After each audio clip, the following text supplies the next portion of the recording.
do do do do do do do do do do do. Do Do do do do do do do do do do do do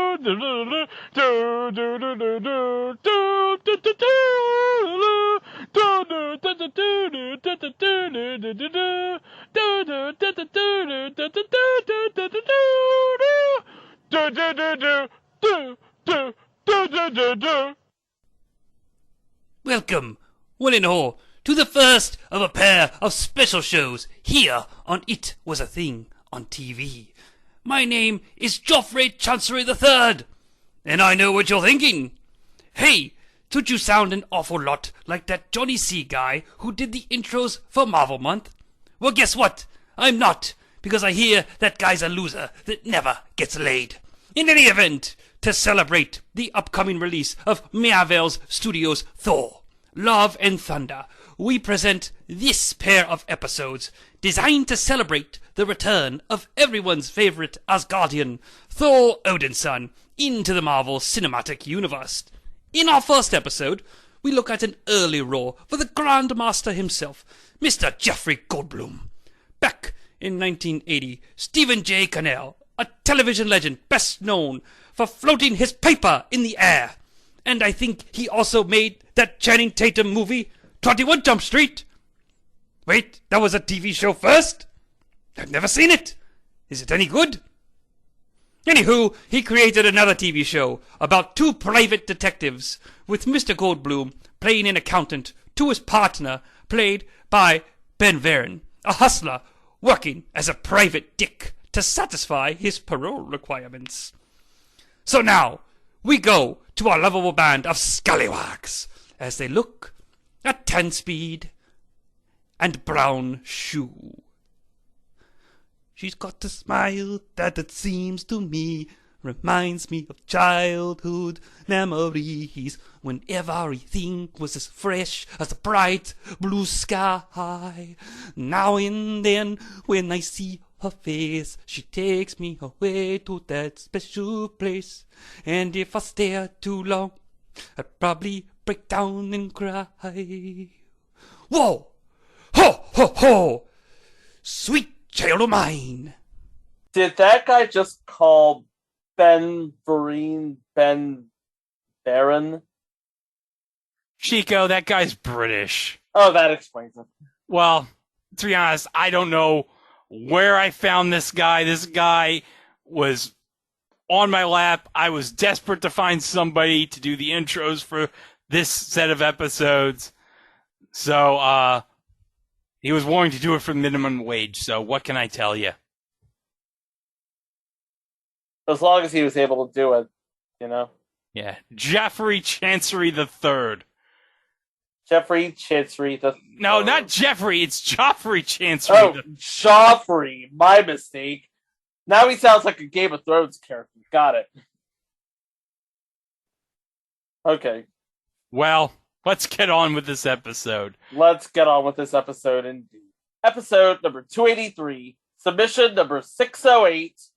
Tenspeed and Brown Shoe. Tenspeed and Brown Shoe aired on ABC from January 27th to June 27th of 1980 for 14 episodes.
Every good producer has a humble beginning.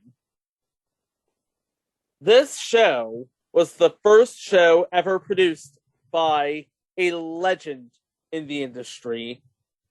I mean, this is the sort of thing that, you see his DNA in retrospect duplicated through all of his shows. And it all started with this one. And it would be Stephen J. Cannell. Of course, he was working with his fellow cohorts, Gordon T. Dawson and Juanita Bartlett, on The Rockford Files, which did really well and just brought the detective genre sort of kind of out of retirement, if it ever was in retirement. And it looks like here in the 1980s, after The Rockford Files is canceled, in fact, I believe it was 2 months after The Rockford Files was canceled, Stephen J. Cannell was onto his new project, which would be this show, in which you have, this is the log line, he's a little black con artist. He's a tall white accountant. They fight crime. It's a comedy. Ha ha ha ha ha ha. Yeah, you have one character, E.L. Tenspeed. E.L., of course, stands for Early Leroy Tenspeed Turner, who is a hustler who worked as a private detective in order to satisfy a condition of his parole. He just got out of the joint. He's trying to make an honest life for himself, but you really cannot turn this guy into anything more than what he is, which is a fast-talking grifter. But he's a fast-talking grifter who's doing this stuff for good now. His partner is a guy named Lionel Whitney, who is a consistently henpecked sort of character. He's a lowly financier who wants to live the life of a hard-nosed detective. So he does what anyone in his position does. He opens a detective agency, and because Turner needs a job to satisfy the conditions of his release, he hires him on as a partner. That only makes so much sense. But not as much sense as, well, who am I kidding? These guys take on, these guys were Psych before Psych was Psych. This is the prototype of Dule Hill and James Rene Rodriguez here. You see it, right? Yes. Okay. Yeah, I see it. So, Tenspeed and Brown Shoe, no real connecting narrative except the overall connecting narrative, in that a con artist is trying to stay out of jail by helping an accountant play detective. And much like every TV detective, they always caught the bad guy, but they had a very hard issue getting paid. They couldn't get the money for some reason. Such is the life, right? So, who are the people they got to play Tenspeed and Brown Shoe? Well, playing the role of, again, one is a legend, and one, this is actually his first TV role. The legend is E.L.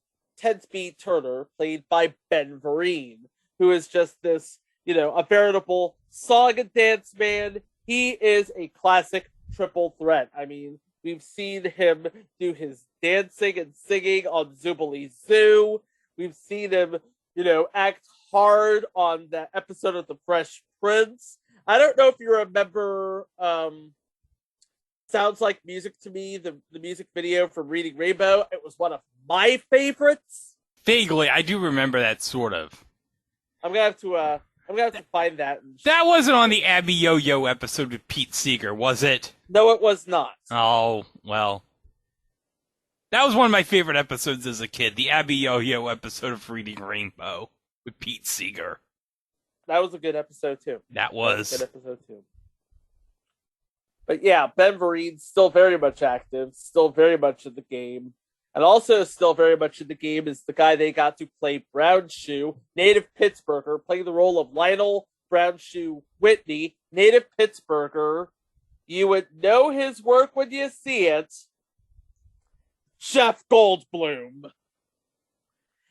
And if y'all don't know who Jeff Goldblum is, seriously, what's wrong with you? Are you living under a rock?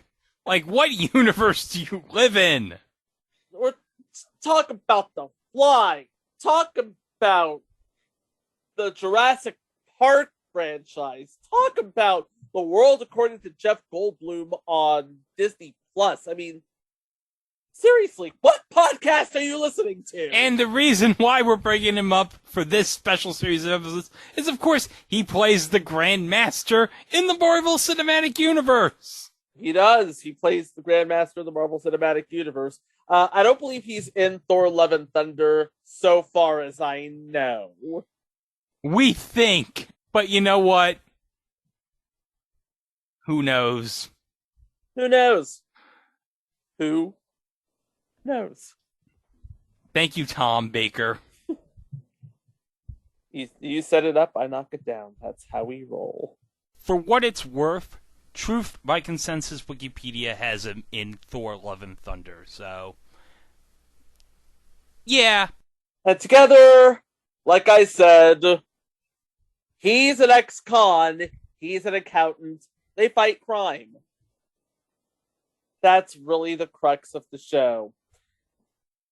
It is perhaps one of the most brilliantly written, albeit canceled, detective shows on television in 1980.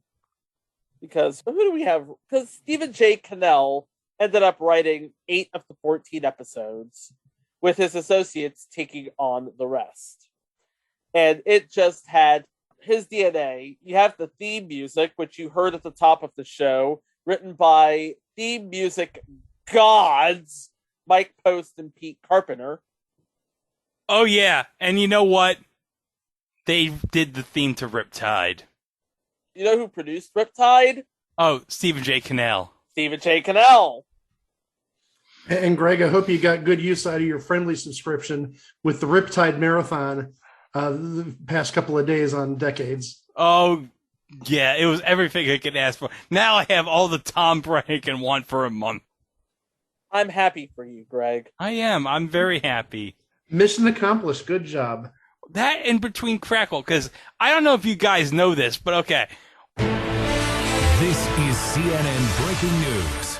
I got a new TV in the last week, guys. Woo! All right. Yeah, I got my unfortunately my 15-year-old Vizio HD TV went to that old TV factory in the sky, guys. Oh, yeah, it died. But I replaced it with an Amazon Fire TV. It is 39 inches, I believe, and it is great.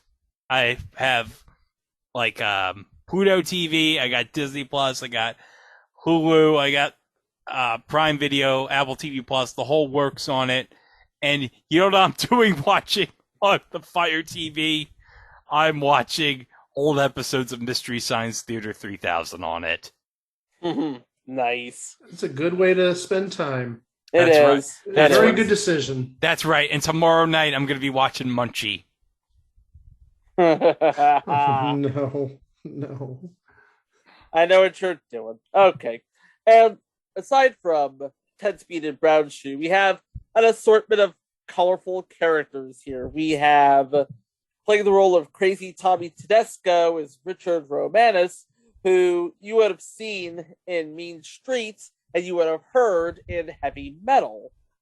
And of course, he plays Richard LaPena in The Sopranos. And he was also Vinny in 4 episodes of Future Entry, Johnny Bago. And then you have Chip Vincent, played by Larry Minetti, a.k.a. Rick from Magnum P.I., the original. Also played Nicky the Kid DeMarco on 6 episodes of Hawaii Five-0, the reboot, not the original, and he reprised the role in 2 episodes of Magnum P.I., the reboot, not the original. So he played 2 different characters in 2 different versions of the same show. And right now my eyes are all cross-eyed. And then you have as Martha Gribb, Robin Douglas, which we talked about, I believe it was last week or a couple of weeks ago. She was Sylvie in an episode of Lady Blue. Told you we'd get back to her. I believe she was the person who was supposed to marry Brown Shoe. But that did not end well. No. No, it did not. And also, we should add, she was only on the pilot. So there you have it. You have your main principals. You have a couple of recurring characters. Let's go deep into the episodes, shall we? Speaking of the pilot, Mike, fast-talking con man E.L. Early Leroy Tenspeed Turner hooks up with straight arrow suburban professional Lionel Whitney, who just happens to have a black belt in karate and was an Olympic Games pistol shooting competitor. Wait, they have pistol shooting at the Olympic Games? Yeah, of course they do. Yeah. I mean, they have the biathlon. Oh, the Winter Olympics. Okay. Well, no. They have in the Summer Games too. They have shooting events. Yeah. They do have shooting events in the Olympics. Oh, you are right. There are shooting events in the Olympics. Yeah, because I remember, like, there was that one Atlanta Olympics game that had, like, the skeet shooting. Okay. And they team up to form a mismatched buddy private detective team. There's a bit of a comedy of errors here because, and this will all flesh out in both parts of the pilot, but we have a person, Tenspeed, who just stole like $1 million from the mob. He needs to hide it somewhere. He hides it in the limo of Whitney's matrimonial limo. What Turner doesn't know is that he stole $1 million from the mob, who got it from fencing Nazi diamonds. Yeah, he's a very bad man. He's a bad man. So Tenspeed hides the diamonds in the limo that Lionel Whitney is supposed to take to his honeymoon with his henpecking future wife. Now both groups are on the run, and they're looking for some sort of escape from both the mob and Nazis. That's not cool. Lionel finds himself being pursued by Nazis and mobsters, as does Tenspeed. Lionel manages to talk Tenspeed into doing the right thing by appealing to his conscience, such as it is, and running a scam to get everyone arrested. With Tenspeed out on parole and needing a job, Lionel decides to finance, because he is a man of means. Lionel is a man of means. He decides to break off his engagements and finance a new detective agency with the reward money to fulfill his lifelong dream of being a hard-boiled detective, like his favorite detective character, Max Savage, in a series of novels written by somebody who looks like Stephen J. Cannell. Don't ask me how, alright? And this pilot is loaded for bear with a whole lot of guests. So are you guys ready for this? Oh, yes, I'm ready. We talked about Robert Weber. We talked about Larry Minetti. We talked about Richard Romanus. We did not talk about whoever played Ruth LaCrosse, the legendary, the one and only Jane Meadows. Oh. Pretty good stuff, huh? Yes. Mm-hmm. Don't really need to say anything more than that. No, sir. And also, we have in the role of Dr. Erhard Brandt, who is one of the Nazis looking for Tenspeed and Brown Shoe, Peter Bracco, who played Ramon in the 1960s epic Spartacus. I love you, Spartacus. He Wait, is also that the played- one with Tony Curtis? Oh, wait a minute. Yes, Greg, do it. Say Time it. out. Yes. Did you say Tony Curtis? Well, you did the Spartacus line. Yes. Okay, hold on a second. Oh, he's got something better than this. I gotta cue it up. Hold on a second. There we go. Greg didn't expect me to go there, but damn it, I did. Yeah, you did. Oh my god. I'm Tony Curtis. Tonight on Hollywood Babylon, we're gonna be talking about Jeff Goldblum and Ben Vereen in a detective show called Tenspeed and Brown Shoe. You know, why does Dr. Ian Malcolm always think that life finds a way? I don't even know what he's talking about. You know, man didn't know what it was understood about the dinosaurs living together with the human race. I'm Tony Curtis. Greg Dieter, ladies and gentlemen.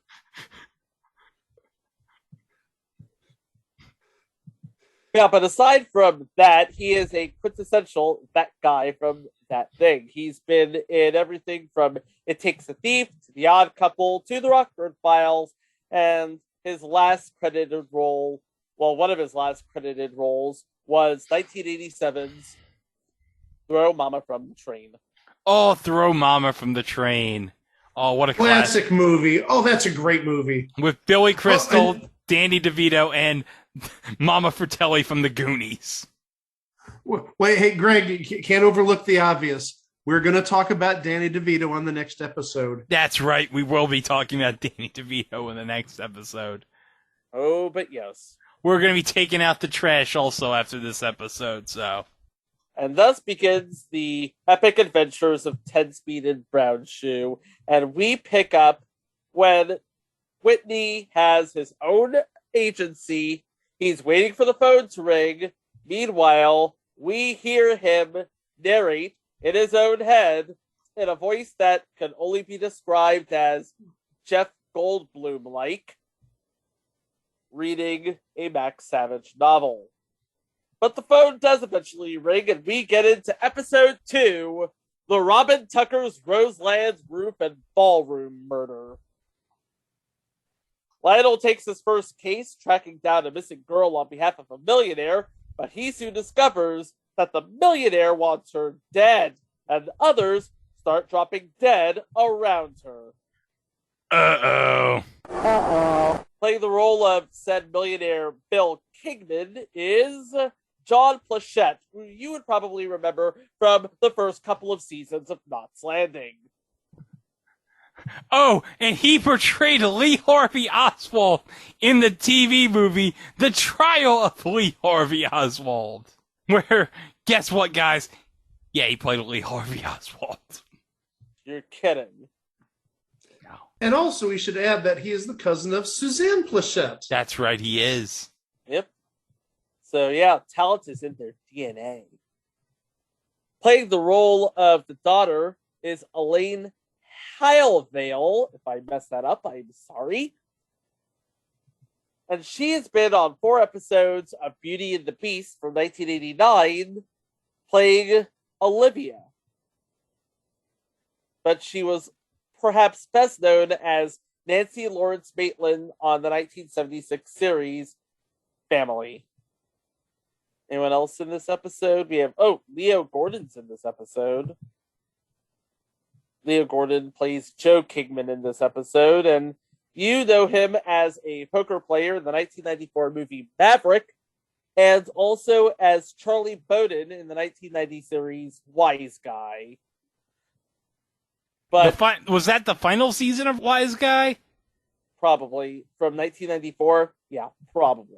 Wait, that 1994? That seems late. Oh wait, No, 1990. I'm thinking of Maverick yeah, again. Wise Guy was the last season was 1990, but that was after like Ken Wall left the show. So, But yeah, he's known for mostly westerns, as is evidenced by his role as a poker player in Maverick, the movie Maverick. the movie Maverick.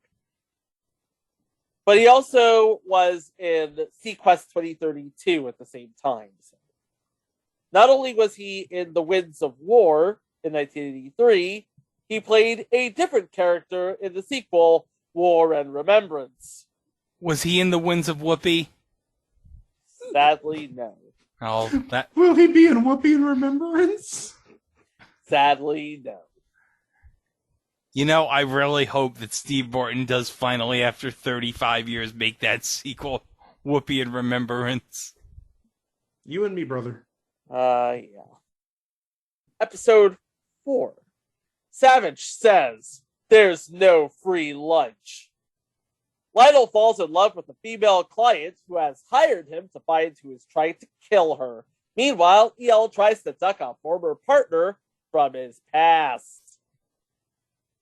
Now, why would you want to duck a former partner from your past unless, hold on, you owe him his cut, don't you? Don't you? Anyway, playing said former partner is Tony Burton as Skeeter McClintock, sadly no longer with us. But yeah, What? he was Duke in the Rocky movies. Yeah, Apollo's trainer Duke. Yes, sir.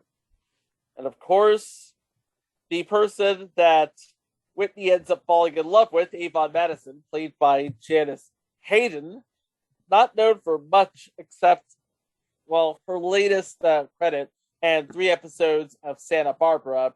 But yeah, she was also in Call to Glory, which we sort of glanced upon last week. I want to offer an alternative capsule because I think my capsule here of this episode is a little more interesting. Okay. Nothing against what you got, but on this episode, Tenspeed and Brown Shoe face corporate crime, sex for rent, and murder for hire when a beautiful call girl turned executive asks for help in finding out who is trying to kill her. Ooh. Yeah, you didn't say anything about corporate crime or sex for rent. Yeah. No, I did not. It's a good thing you found that, though. And a call girl turned executive. Oh, my. How about we go to episode 5? Episode 5. Savage says, "What are friends for?" A stockbroker and friend of Lionel's hires the detectives to investigate 2 men who are having him make investments with negotiable bonds. We actually have 2 Huckermans, Sylvia and Marty. They're played by Deborah Shelton and James Murtaugh.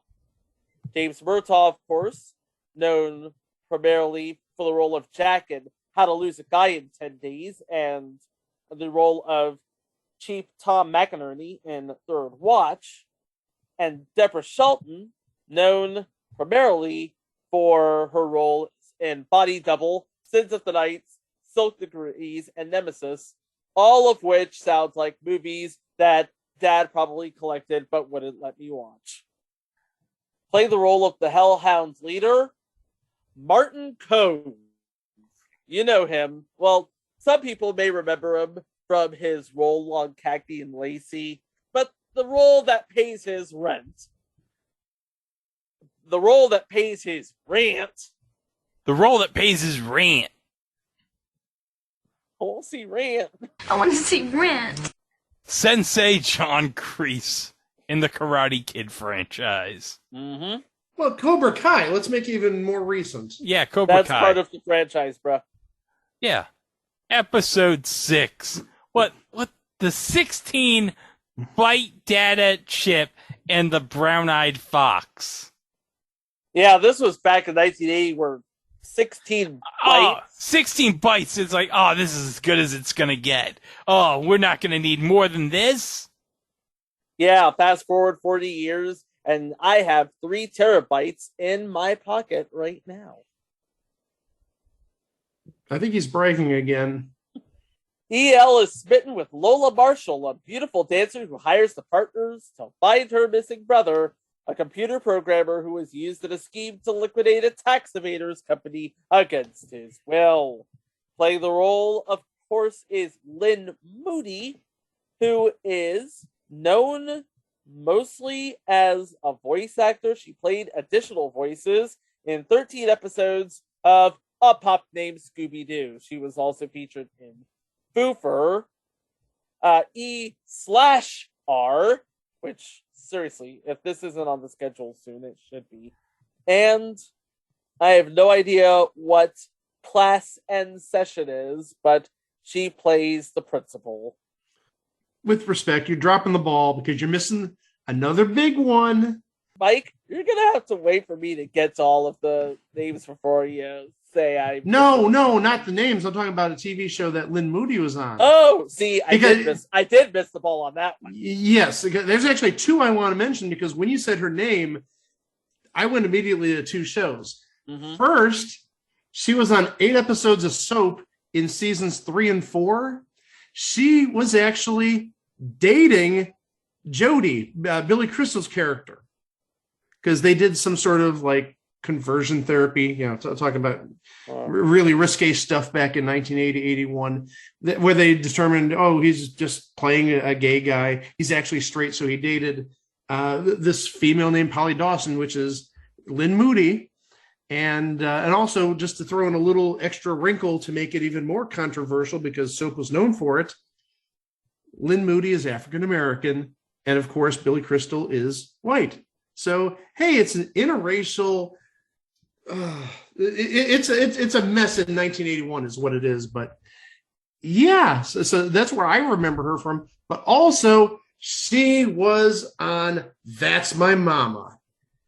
Oh, yes, That's My Mama. And if you don't know how much we love That's My Mama around here, stick around, pay more attention. Yeah, I think that might be covered sometime soon. Not sure when, but sometime soon. I'm sorry. I'm sorry. I'm thinking that's going on Never Cover territory. That's My Mama was a good show.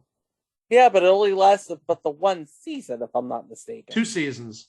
Oh, never mind. Forget I said anything. Okay.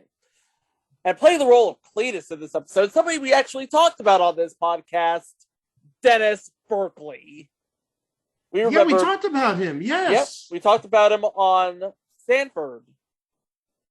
Yes, and he played like a congressional aide to Maude Findlay on like the series finale, the last 2 episodes of Maude. And of course, he's known as Principal Moss from King of the Hill. One of his last roles. Sadly, no longer with us. Playing the role of Lieber in this episode, Louis Arquette, known as Rex DeForest III on 17 episodes of Camp Candy, but also 50 episodes of Rocky Road as Lucas Buchanan. Of course, Rocky Road, one of the many Arthur Company joints put out by TBS. And Greg, this one's for you, buddy. He played Superfly Jimmy Snuka on Hulk Hogan's Rockin' Wrestling. Yeah, that's right. Well, wait. What relation is Lewis to David Arquette? They are related because Cliff Arquette, a.k.a. Charlie Weaver, is his dad. Mm-hmm. Okay, so I'm trying to figure out... Yeah, Cliff Arquette is his dad. Louis Arquette is the father of Alexis, Patricia, David, Rosanna, and Richmond Arquette. So, future WCW World Heavyweight Champion David Arquette's dad played Jimmy Superfly Snuka on Hulk Hogan's Rockin' Wrestling. That is fantastic. Indeed. Episode 7. All right. The Millionaire's Life. Oh, The Millionaire's Life. EL gets his old partner, Mike McGill, to run a scam to pay Lionel with con money to keep the agency afloat. However, the fake crime that they set up uncovers a real one, and the crooks will do anything to keep it quiet. Even murder? I pictured that going differently in my head. But yeah, this one has a whole lot of names on it. Playing said partner, Mike Scoop McGill, James Sloyan, who we talked about on Old Madeline, but also did the rounds on a week of The Match Game. Hollywood Squares Hour. Hour. But wait a minute. He did play the future version of Worf's kid. He was future Alexander. I have no idea how to explain that one, but there you go. Playing the role of Milt is Kenneth Kimmins, who you remember from the last season of Coach. Oh, that was the one where Coach was coaching the NFL expansion team in Orlando. Mm-hmm. Was it NFL or just an expansion team? I don't remember if it was specifically NFL because. Oh, I'm sure they wouldn't mention that by name. Yeah. But yeah, the South Florida or Tampa, whatever it was. But the Orlando Breakers. Orlando Breakers, there you go. And it wasn't just the last season, it was like the last 3 seasons. Man, I don't remember that lasting that long, that story arc. Okay. Yeah, but remember who the owner of the team was? Catherine Hellman. Because as we all know, she's the boss. She's the boss. She's the boss. I've said this for a long time. She was the boss of Who's the Boss. Yes. Everyone thinks that it was either Tony Danza or Judith Light. No. It was Catherine Hellman. She was the boss. She was the boss. Also in this episode, we have playing the role of Chase is Ben Hammer, who played Judge Wiseman in Sleepers and young Dar's father in The Beastmaster.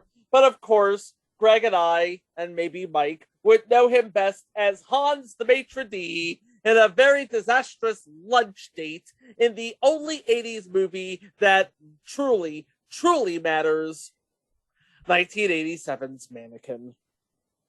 That is true. Yes. And by the way, hold on a second. Let me get it off the shelf.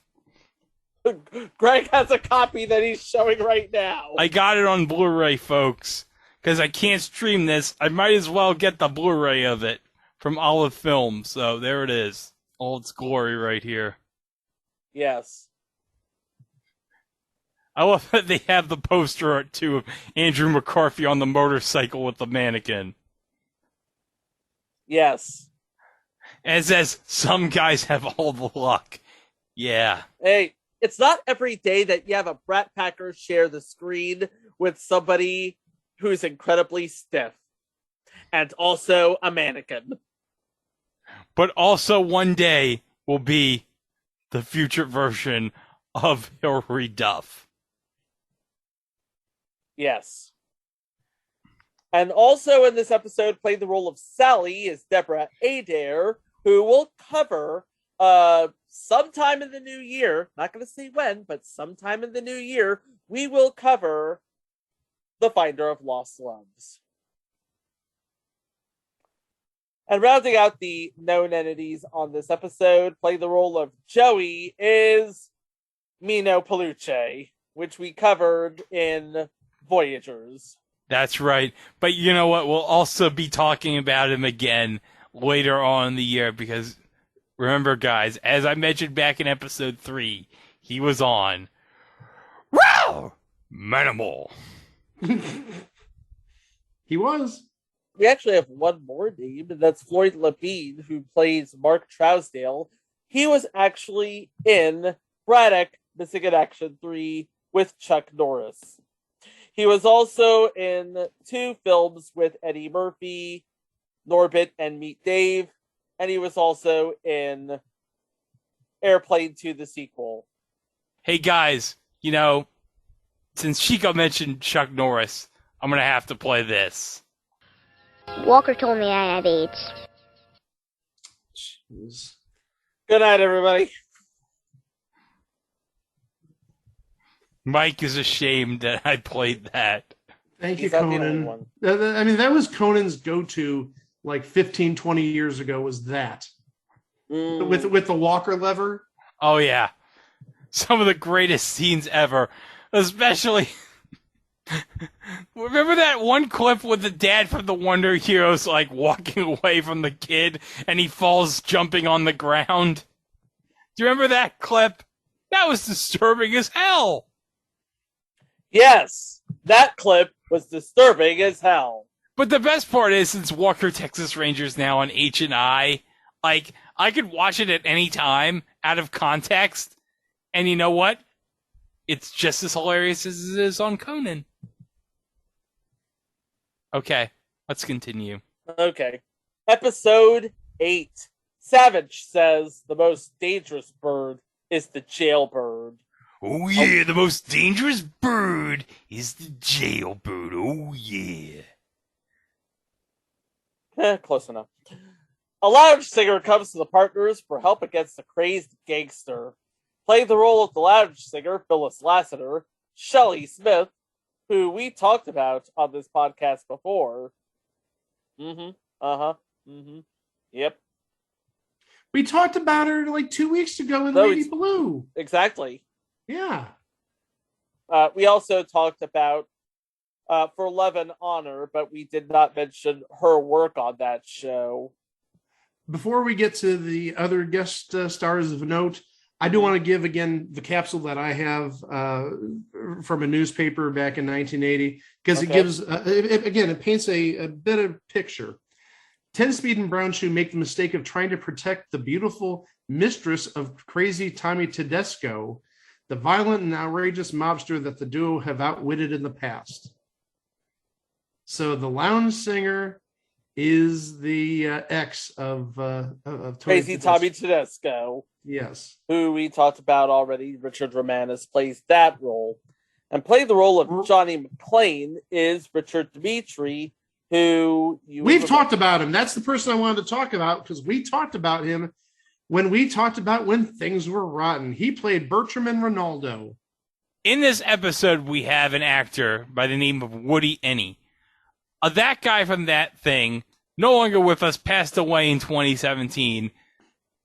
You wouldn't really know him much for anything, but he did play the character of David Miller in the episode Fuzzy Vision of Riptide back in 1985. But that's not why I brought him up, guys. Do you know what the name of his character is in this episode? What's the name of his character, Greg? Mike. Okay. I'm seated. Before I say anything, I want you to put your hands to your face in shame in advance, okay? Okay, you ready for who he played in this episode? Okay. Larry Craig. Oh, no. That's not a name that's aged well the last 20 years. No. No word if he had a wide stance in this episode. Moving on! Was he anywhere near the men's bathroom in the Minneapolis airport?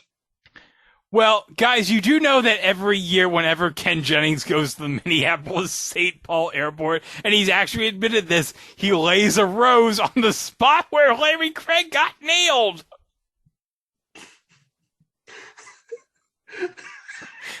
That is not a joke. He actually does that. Oh, my gosh. The stuff you learn on this podcast. Oh, gosh. All right, going on to episode 9. Oh, I'd love to, believe me. Episode 9. It's easier to pass an elephant through the eye of a needle than a bad check in Bel Air. EL is busy running a real estate scam on an Arab sheik when his nephew BL arrives in town. The boy has stolen a numbers runner's book and has convinced the crook that EL hasn't. Boy, we got names galore in this episode. I'm not even going to start with an actor. I'm going to start with the director first. Mm-hmm. The director of this episode is Ivan Dixon. You'd know him from Hogan's Heroes. He played Kinchlow. Oh. Yeah, one of the supporting actors on Hogan's Heroes. All right, playing the role of BL, Brandon Leroy Turner, James Bond III, who is basically that little guy from That Thing. In fact, his longest serving role was as Doc in all 12 episodes of The Red Hand Gang. But nowadays, he likes to produce. And then, as Lester Rollins, we have Dick Anthony Williams, who sadly is no longer with us, but you remember him as Officer Allen in Edward Scissorhands, or maybe as Taj in The Jerk, or all 13 episodes of Heart of the City as Lieutenant Ed Van Duzer.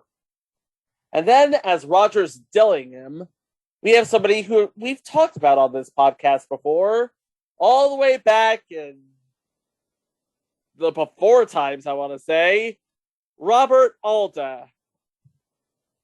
You remember him.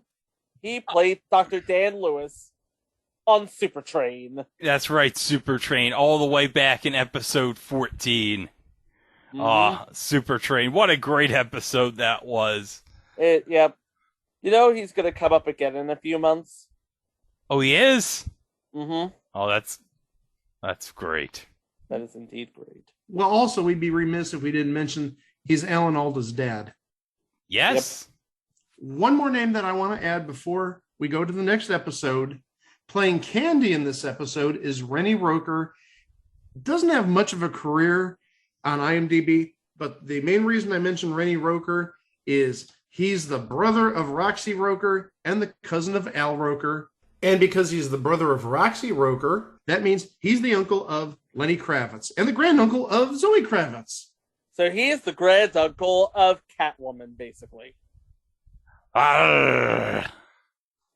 Something like that, yeah. I had to do it once. You nailed it, Greg.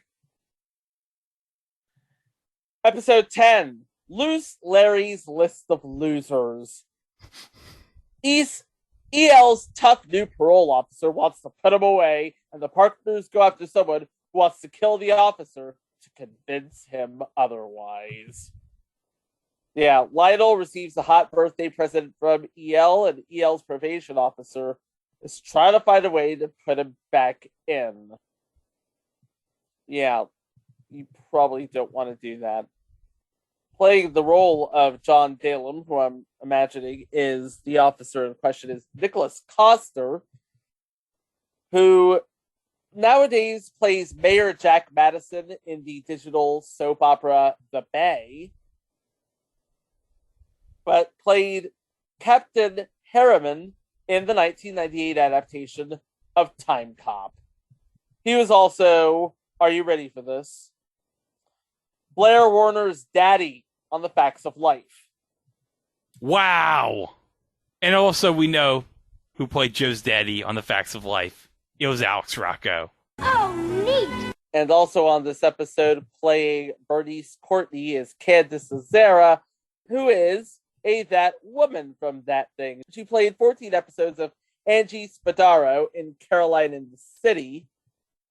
And she was Millie in 6 episodes from 1979 of Soap. Yeah, she was in one of those story arcs in season 3. But also, since I love my Married with Children, and this is one of my favorite episodes, she played Madame Inga in the episode Psychic Avengers. Basically, she plays a psychic, and Al pisses her off a little bit because he tries getting into the psychic business and he wants to dominate Chicago, but Chicago is like her area, Madame Inga's area. Mm-hmm. And he obviously, as I said, makes her mad and breaks her crystal ball. And she got mad that Al broke her ball. Al broke her ball. Yeah. Her testicle. Oh, okay. Don't, like, it's Married with Children. Don't read too much into it. And so ultimately, she ends up putting a curse on the Bundys for Al breaking her ball, dropping her ball. And the curse was they turned into orangutans. One of the funniest endings. Anywho. Episode 11. This one's gonna kill ya! When Lionel investigates the 40-year-old murder of a woman, people start shooting at the partners. Lionel takes on the 40-year-old murder case of Sable Hill and works with the retired police detective who handled the case. People start shooting at EL and Lionel, and they soon realize the murder attempts are tied into the resurrected murder case. Bit of trivia on this one. Playing himself, apparently, the author of the Mark Savage detective novels, at a police station, Stephen J. Cannell. Because you see, he wrote the Max Savage novels that Whitney likes to read. Oh, okay. Yeah. He's the author, yeah. Well, yeah, and also this show is his show. Yes. Yeah, writing, directing. I think he did everything except catering the show. Yeah. How do we know he didn't cater the show? Yeah, how do we know he didn't cater the show? Well, I guess we'll just have to go look at the episodes and see who did the catering. I don't know. Maybe he hired for the catering the person that did those wonderful sandwiches for Tony Randall on Password. Wonderful sandwiches. Those were wonderful sandwiches that Tony loved. Wonderful sandwiches. All right, playing the role of Sergeant Bogart on this episode is James Whitmore Jr., who nowadays is more of a director, having directed episodes of NCIS, NCIS Los Angeles, NCIS New Orleans, NCIS Hawaii, The Resident, Evil, The Good Fight, and Madam Secretary. He's been busy. And playing the role of Vernon Laws on this episode is John Anderson. Not that John Anderson. No, not the presidential candidate, John Anderson. And not John Henson's partner on the original Wipeout, but California Charlie from Psycho. You remember Psycho, right? Yes, everyone remembers Psycho. Everyone remembers how that movie... Yeah. Me. He also played in 8 Men Out from 1988, where he played Judge Kennesaw Mountain Landis. Oh, the original commissioner of baseball. He played Kennesaw Mountain Landis. What an amazing movie that is, 8 Men Out. If you've never seen 8 Men Out, I highly recommend you get that. That is another movie that Olive Films has released on Blu-ray from the MGM catalog, and you have to get that too, along with Mannequin. It'll make a nice double feature. Oh, yeah. And of course, you may want to throw in that one episode of Voyagers where he plays Abraham Lincoln. Oh, that's right, he does. That's the episode where they have to stop the Confederacy from taking over, right? If I remember correctly. Wasn't that Abraham Lincoln kind of gets, like, kidnapped or something? If I remember that episode correctly. Sounds familiar. It's been a long time since we covered that show. Yeah, I know. Hey, speaking of shows that we haven't covered in a long time, playing Jiggs Duran in this episode is Fred Stuffman. He played Henry Alder on Hello, Larry. He was Larry Alder's dad. Hello, Larry. Hello, Larry. Hello, Larry. That's another show that needs to be streaming. Portland is a long way from LA. That and Mr. Smith are two shows that need to be streaming somewhere. Yep. Once again, hashtag, give us Mr. Smith. Please, someone. Kino Lober, we know you listen to this podcast. Put it out there. Give us Mr. Smith. Give us what we want. We want the monkey. Give us the monkey. Episode 12, Untitled. EL discovers that the agency cleaning woman, Katie, is Russian royalty. He arranges for her to marry a talent agent desperate to acquire a title in return for a 10% finder's fee. However, a Russian professor and his goons come after Katie for a jeweled dagger that belonged to the Tsar. Oh boy. Playing the role of Katie, the lovely Leslie Woods, who sadly is no longer with us, died in 2003. Her last role was Grandma Helen Logan in 56 episodes of The Bold and the Beautiful. But, Chico, we got a big name in this episode. We do. Real big name, yep. A big name and a long name. Playing the role of Marty Box, who I imagine is the agent in question, Renee Auberjonois. And if you don't know who he is, wait for later in 1980 because he'd be on a little show called Benson. Yes, he was on Benson, but not only that. Well, not just that. Yes, I'm just saying. Yeah. For starters, 1980 is when Benson. Benson started. So, Benson. But let get it out of your system, Greg. I know where you're going. He was Otto on Deep Space Nine. Oh, there it is. Friend of ours, Rebecca Wingo, actually has a cat named Dodo, named it after the character. Oh, that's terrific. Oh, he was awesome, Oda. I loved Odo. I really do. Oh, and also, not to tip our hands as to what's coming up later this week, but he was also on an episode of It's Always Sunny in Philadelphia. Yes. No, you got to do it right. He was on an episode of It's Always Sunny in Philadelphia. And in that episode, I believe he was playing a drama teacher because Dee was reconsidering what she wanted to do in life, not necessarily just be a bartender. She wanted to get into acting, and he was the acting coach, acting teacher. Episode 13, The Treasure of Sierra Madre Street. The judge hires the agency to determine if a mental patient, Dean Culpitz, is actually a hired killer. However, Lionel and EL soon learn that the judge is anything but, and there's $1 million in missing money that Culpitz, the judge, and the money's original owner all want. Uh-oh. Uh-oh. Uh-oh. But you know, Chico, the way you said money made me think of the J.J. Walker commercial. Money! Money! Money!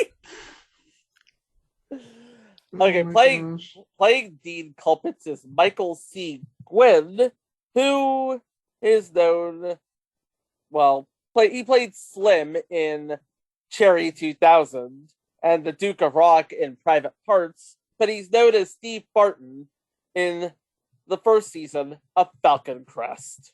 One more name that I need to add, playing a young man in this episode, is John Volstad. He was the second Daryl on Newhart. Hi, I'm Larry. This is my brother Daryl. This is my other brother Daryl. He was the other brother Daryl. Who's the other brother Daryl? And playing the judge, Judge Ducharme, is Kendall Carly Brown, sadly no longer with us. In her later roles, she played old ladies, obviously. She was Max's grandmother on CSI. She played an old woman on Pineapple Express, an old woman on an episode of My Name is Earl, and an old woman on Zoe 101. I bring this up because she is the mother of Bart Braverman. You mean TV's Bart Braverman? I mean TV's Bart Braverman. Yep, her husband was Herb Braverman, and their children were Bart and Charles Braverman. And finally, diamonds aren't forever. The partners try to impress Lionel's parents and get involved with diamond thieves. Playing the role of Lionel's parents, Dana Winter, who played Harriet Whitney, of course, Dana Winter, best known as Becky Driscoll in Invasion of the Body Snatchers, and Cindy in the original Airport. But playing the role of William Whitney, John Hillerman. Yeah, he'd be about a year away from hitting the big time. Well, not even a year away, because Magnum P.I. premieres the fall of 1980. Okay, well, there you go. So within a couple matter of months, yeah. Mm-hmm. And playing Van Cott, a known entity, Tao Penglis, who you would remember as if not from your mother's stories, then definitely as Nicholas Black on the new Mission Impossible. He was basically the Martin Landau of my generation. And that's it. That's the series. So, again, this seems like it's incredibly well written and incredibly well produced, and a good start for what would be the Stephen J. Cannell extended universe. In fact, we would see E.L. Tenspeed Turner again in a future Stephen J. Cannell production, J.J. Starbuck. But that's another story. So, what happened? Well, we're going to play a couple of games that we usually do. Well, not games, but we're going to look at the ratings and we're going to look at the schedule. Let's start with the schedule. For its first episode, and this would have aired February 3rd of 1980 on ABC, it went up against, I don't know why this would have been airing on February 3rd, but on NBC, there was a 3-hour Bob Hope's Overseas Christmas Tours special. And on CBS, in the 8 to 9 p.m. hour, oh boy, this is not good. It starts off at 8 to 8:30 with Archie Bunker's Place, which I know is not All in the Family, but still, it got a good 3-year run. So there's still a little bit of momentum in that show. And then from 8:30 to 9, a little show called One Day at a Time. Yeah. You thought CBS had a Death Star on Sunday nights before? CBS Sunday nights in 1980? Forget about it. But then it moved to Friday nights. So it did later move to Friday nights. I have the Friday, June 27th, 1980 schedule here. And it aired at 10 o'clock on Friday nights. Oh, God. Forget about it. Okay, you know what I'm going to say on CBS. On NBC was A Man Called Sloan. But on CBS, say it. Dallas. Yeah. So it's dying there. It's not getting any viewers there. But I find it interesting. They moved it from 8 to 10.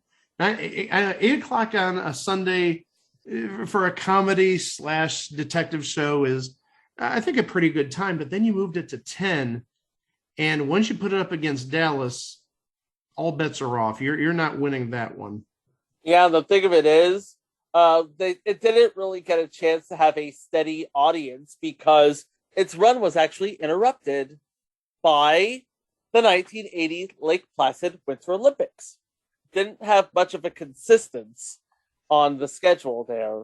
Well, I want to look at the ratings because I think the ratings paint a picture.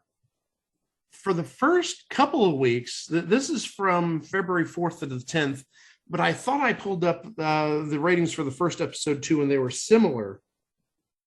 Believe it or not, out of 68 shows, for the week it ranked 8th. 8th. Now, this is the first episode? This is the second episode, but I had the ratings for the first episode. I don't know why it's not coming up. And I'm sure it was similar, if not the same. But it was 8th. And actually, if you take a look at the competition, this is very interesting, I think, when I take a further look at this. I told you that Archie Bunker's Place was on against the first half hour. Archie Bunker's Place was 7th. So it didn't even win its own time slot. Nope. I think that's absolutely crazy. Well, I didn't close out the ratings for the first week. I just had my browser in the wrong order, apparently. Tenspeed and Brown Shoe was 8th after its premiere week, too. Okay. So the first 2 weeks, you're talking about the pilot, and you're talking about the first hour-long episode, 8th. 8th out of, I think I said 68 episodes. Then the first week, it was out of 66 episodes. But then we get a little bit later. How about not even a month later? This is for the week of February 26th to March 2nd of 1980. We go from 8th to out of 62 shows, 31st, barely top half. So there's a nice tumble from 8th to 31st. And we're not done. March 17th to 23rd. So we're talking 3 weeks later. Out of your favorite number of shows, 69. Nice. Thank you. This isn't nice. It was 60th. So when in literally like 6 weeks from 8th to 31st to 60th. Yuck. In a word, yuck. That's a very good word to use. Yuck. And then you put it on opposite Dallas, and the writing was clearly on the wall. And I think that had to have been during the Dallas time. Possibly. Again, we were talking about 6 weeks in, and not even 6 episodes in, because it looks like the third episode that we talked about, the third regular non-pilot episode, didn't air until March. So even though this show, quote unquote, started in January of 1980, they didn't get to like the third regular episode till like mid-March, I don't believe. So I wonder if that's one of the reasons why it died, is you're not giving viewers what they want consistently. You know, you're not giving them, say, 24 episodes in 26 weeks or whatnot. If you're giving them sporadic episodes, they're going to lose interest. And especially when you move the show from 8 p.m. on Sundays to 10 p.m. on Fridays against probably the number one show on television at that point, that's just like, you're going to kill the show off. And I think that was the raison d'etre that they pulled it at the end of March, only to burn it off in the beginning of the summer of that year. Yeah, but the ratings just absolutely tumbled from 8th to 60th in about a month. That's crazy. Another crazy thing I want to mention is, this is a story I pulled up from January 18th of 1980. Stephen Cannell wrote the Tenspeed and Brown Shoe pilot in 10 hours. 10 hours? That's what it says here. I'm going to read the article, or at least a good portion of it, and you'll find out what it's talking about. Ben Vereen is Tenspeed, Jeff Goldblum is Brown Shoe, Stephen Cannell is the man who puts Tenspeed into gear and puts the polish on Brown Shoe. Tee-hee-hee. Oh, I should mention this is written by Jerry Buck, who's an AP television writer. Cannell created the new ABC action comedy series Tenspeed and Brown Shoe under his new deal to develop shows exclusively for ABC. He also has another new ABC show, Stone, in which Dennis Weaver plays a cop who becomes a best-selling author. Cannell is one of television's most prolific and imaginative creators. He wrote the pilots for Chase, City of Angels, Toma, Beretta, Baba Black Sheep, Duke, Richie Brockelman with Steve Bochco, and The Rockford Files with Roy Huggins. He created Stone from an idea by Richard Levinson and William Link. I'd always want to do a show like Tenspeed and Brown Shoe and about an odd couple who team up as detectives, said Cannell, age 38, whose tanned face is partly hidden by a long hair and a dark beard. Tenspeed is a black con man. Brown Shoe is a white stockbroker who's a romantic. ABC was a little skeptical about the show, so I came back with a story. They liked it, and I wrote it. ABC also wanted the 2-hour pilot for its mid-season changes. Cannell wrote it in 10 days. He said he is used to working 14-hour days under deadline pressure. He has produced the Rockford Files for the last 6 years. He's written more than 100 scripts in the past 7 years. So it says 10 hours. Maybe they have a bad title. Maybe it's 10 days, because it says that he wrote it in 10 days. I'm just going by what I see here. Continuing, the 2-hour pilot of Tenspeed and Brown Shoe is an ingenious and amusing story of how two disparate partners got together. Vereen, who is Chicken George in Roots, is an ingratiating con man with a repertoire of tricks to outwit the pursuing mafia and Nazi party. Goldblum is the square, conservative stockbroker whose passion is detective stories. He's a newcomer to television, but has been in such movies as Invasion of the Body Snatchers, Between the Lines, Next Stop Greenwich Village, and Nashville. So depending on who you believe here, if it's a typo or what have you, the article says 10 days, the headline says 10 hours. I think 10 days is more realistic. We know Stephen J. Cannell loves his typing. If you ever see the credits for Stephen Cannell Productions. Yeah, the irony is He doesn't even know how to type. He writes all of his scripts and somebody else types it. Then it had to be 10 days. There's no way you could write a 2-hour pilot in 10 hours. I'm sorry, not believing it. I know Stephen J. Cannell was the ultimate professional, a great writer and whatnot. A genius, even. But I just, that has to be a typo. It has to be in the headline 10 days. One other thing I want to mention is you can find this. This is not all that hard to find with like a giant asterisk. I'll get to the asterisk in a moment. If you go to Pluto TV, in its on-demand section, episodes 3 through 14 are available there. There's a reason 1 and 2 are not available.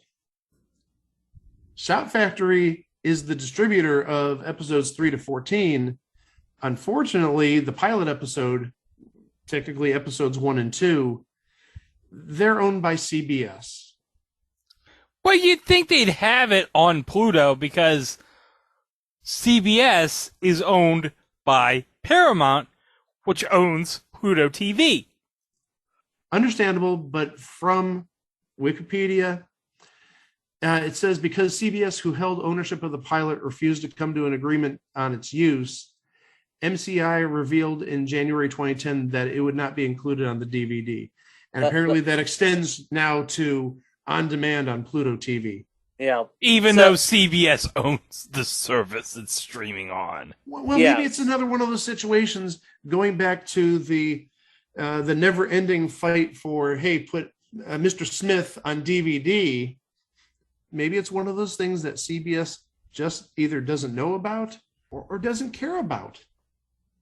Okay, so to review, if you like the security of physical media, you can get episodes 3 through 14 on DVD, thanks to Mill Creek, or you can stream it online on Pluto or ShoutFactoryTV.com. But CBS will not release the 2-hour pilot movie. Of course, you can still watch the 2-hour pilot movie unofficially on YouTube. Well, actually, you can see the pilot sort of on DVD because the pilot was part of the German DVD release. So if you can find that and you speak German, you're all set. I don't sprechen Sie Deutsch, so. Yeah. So I'll stick to episodes 3 to 14. Well, what can we say about Tenspeed and Brown Shoe? Yeah, let's see. Ben Vereen, he had a career before this show, and he's had a career since. Jeff Goldblum, what more can we say about Jeff Goldblum? His career is legendary. And together, they made this legendarily good, but legendarily little watched thing on TV. Well, that's going to do it for this episode. But of course, as always, you can go to our website, itwasathingontv.com, where you can listen to the 282 episodes that aired previous to this one. We have all sorts of fun stuff on itwasathingontv.com. We got live shows. We got director's cuts. We got mini-sodes. We got bonus shows. The like, over 360 pieces of content. And guys, soon, we will be hitting 50,000 downloads. Woo! We are at 49,874 downloads at the time we're recording this. So we are just 126 downloads away. Yep, We'll hit it before this episode gets released. That's I'm just right. saying that right now. We will hit 50,000 either Saturday or Sunday. Yeah, because we have another mini-sode that we're releasing. We have the episode of paternity. No. Paternity court? That is something else entirely. It's a live show. We did a live show of personal injury court. Where we got down to the legal sauce of how a small bag of peanuts, or I should say, a large bag of peanuts. That was such crap. How could a big bag of peanuts cause somebody to lose vision in their eye? I mean, what kind of cannon do you have to have? You have to be freaking Johnny Unitas to throw a big bag of peanuts. We'll have it land.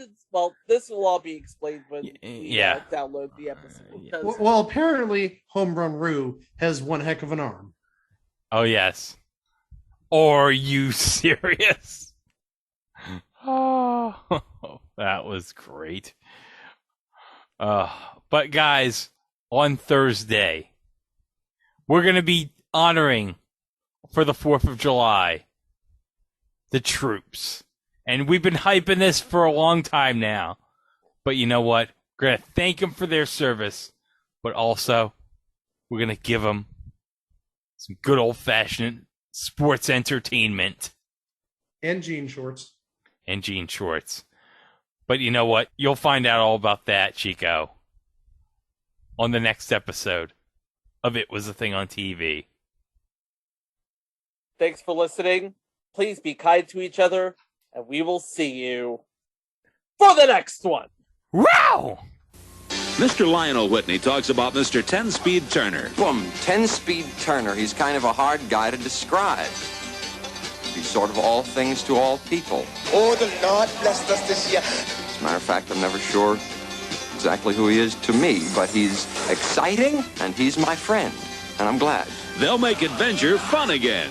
I think. 10-Speed and Brown Shoe. I'm 10-Speed. He's Brown Shoe. Premieres Sunday, January 27th on ABC. We usually do one promo at the end of a show, but I gotta give you a second one because this is a network promo for 10-Speed and Brown Shoe done by Rod Roddy. Tonight, they're finally here. What a terrific thing. 10-Speed and Brown Shoe, the most talked about news show of any season. I hate to leave things half done, don't you? Let's go. 10-Speed's the crazy one.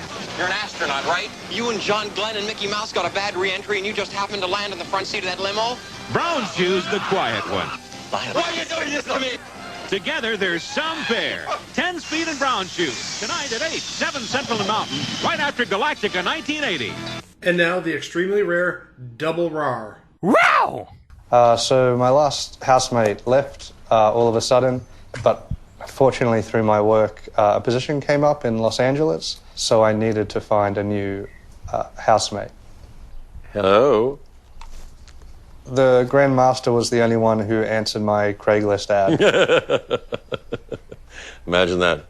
I was the only one. Well, lucky me. At first I thought he was just another Hollywood-type person. Then I realized he was more than likely from another planet. I like learning about your culture. What do you call this? Toast. Yes. I come from Sakar. It's a haven for lost things. That sounds kind of poetic, but it's really kind of a catch-all place. And now, without boring you with the details, I had formerly, and for a rather long period of time, an assistant/bodyguard named Topaz. And now, I'm looking for a new assistant. And you know who seems to fit the bill just perfectly, believe it or not, is Daryl. He's starting to make me dress up in Topaz's armor. He's getting me to do a lot of things for him. Do the dishes, drive him around, and I also do his laundry. He says he's over 1 million years old, which I find hard to believe because he acts quite young, almost immature. He is a really nice guy. It's the first thing I noticed about him. He's very charming and persuasive, but sometimes he completely loses his temper. Damn it, God damn it! I don't do this for everybody, but I'm going to share with you some of the drawings that I've made here in Daryl's house. They're all of Daryl. Now watch this. So here's the first one. I gave him an extra long tie. Tiggle, tiggle, tiggle. This is Daryl on a horse. Oh, he's so happy. And the horse has my face. Did you notice? That's also Daryl as a crying cyclops. Oh, my golly. Well, look at this. Here's Daryl asleep right there. And, of course, he's dreaming about me. My eye fell upon him, and then I kind of knew it right away. He's kind of like my muse. He just interests me strangely. What am I working on at the moment? Well, I'm fixing to move in on this new planet. Now, I've kind of taken a liking to it. So I'm going to rule Earth. Lately, he started talking about taking over Earth. I'm not sure how he would go about starting to take over Earth, but we made a video. Peoples of planet Earth, my name is Grandmaster, and I'm about to become your ruler. Those who resist me, let me say, will become melted. This is my melting stick. Yeah, if people displease me, I can melt them. How many views have we got now? 1. 1? That's not bad. But that's just us because we're watching it. Maybe you need to refresh the window. Okay. Okay.